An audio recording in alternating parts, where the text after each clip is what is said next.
नमस्कार आमी संचिता आमार दिनकाले नतून एकटी भिडियोते तोमादेर सकलके स्वागत। आशा करी सबाई खूब भालो आछो सुस्थ आछो। आज आमी जे भिडियो तोमादेरके शेयर करछि सेटा होच्छे उल्टो रथेर दिनेर भिडियो। तो सोजा रथे तोमादेर शुनिয়েছিলাম रथेर किछु कथा।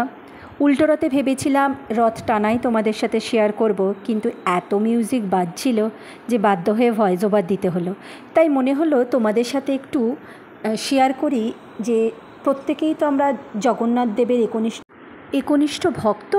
तो अनेकेई हयतो जानी आबार अनेके जानिओ ना जे जगन्नाथ देवेर मूर्ति केन असम्पूर्ण, अर्थात जगन्नाथ देवेर केन हाथ बा पा सम्पूर्ण नेই। तो जारा जानी ना आमी तादेर उद्देश्येई कथाटा बोलছি। प्रथमेই क्षमा চেয়ে নিচ্ছি যদি কোথাও ভুল হয়ে থাকে, কারণ এটা তো আমিও বই পড়ে জেনেছি, তাই মনে হলো তোমাদের সাথে শেয়ার করি। যদি কোথাও ভুল ত্রুটি আমার হয়ে থাকে অবশ্যই আমাকে কমেন্টে জানাবে, আমার ভুল সংশোধন করে দেবে বা দেবেন যেই হোক। আর অবশ্যই ভিডিওটা কেমন লাগলো কমেন্ট করে তোমরা প্লিজ জানিও, তাতে আমারও ভালো লাগবে তোমাদের সাথে বিষয়গুলো শেয়ার করতে। তো চলো শুরু করি। সত্যযুগে রাজা ইন্দ্রদুম্ন, তার নাম প্রায় প্রত্যেকেই মোটামুটি আমরা কম বেশি সবাই জানি। তো পুরীর মন্দির তৈরির প্রসঙ্গে তার নাম জড়িত। তো তার ইচ্ছা ছিল যে তিনি এখনকার যেটা পুরী, যেটা পুরানোতে ছিল বিষ্ণুধাম, সেখানে একটা বিষ্ণু মন্দির তৈরি করবেন। কিন্তু তার কোনো ধারণা ছিল না যে সেই মন্দিরটা কেমন হবে বা সেই মন্দিরে রাখা মূর্তির গঠন কেমন হবে, সেসব তিনি কিছুই জানতেন না। সেজন্য তিনি প্রজাপতি ব্রহ্মার শরণাপন্ন হয়েছিলেন। তো ধ্যানমগ্ন হয়ে প্রজাপতি ব্রহ্মার কাছ থেকে যখন রাজা জানতে পারলেন যে তারই এলাকাতে বাঁকের মুখ বলে একটি জায়গা আছে যেখান থেকে তিনি মূর্তি তৈরির কাঠ পেয়ে যাবেন, একমাত্র সেই নিম কাঠে মূর্তি তৈরি হতে হবে। তো সেই মন্দিরে বিষ্ণুর মূর্তিই থাকবে, আর মূর্তি নির্মাণের জন্য বিশ্বকর্মাকে স্থির করা হয়েছিল। তারপর ব্রহ্মার আদেশ মতো বিশ্বকর্মা এলেন রাজা ইন্দ্রদুম্নের কাছে। তিনি নিজের আসল পরিচয়টা লুকিয়ে রেখেছিলেন, শুধুমাত্র বলেছিলেন তিনি মূর্তির কারিগর, আর নাম দিয়েছিলেন অনন্ত মহারানা। তো সেই ছদ্মবেশেই তিনি প্রবেশ করেছিলেন রাজসভাতে।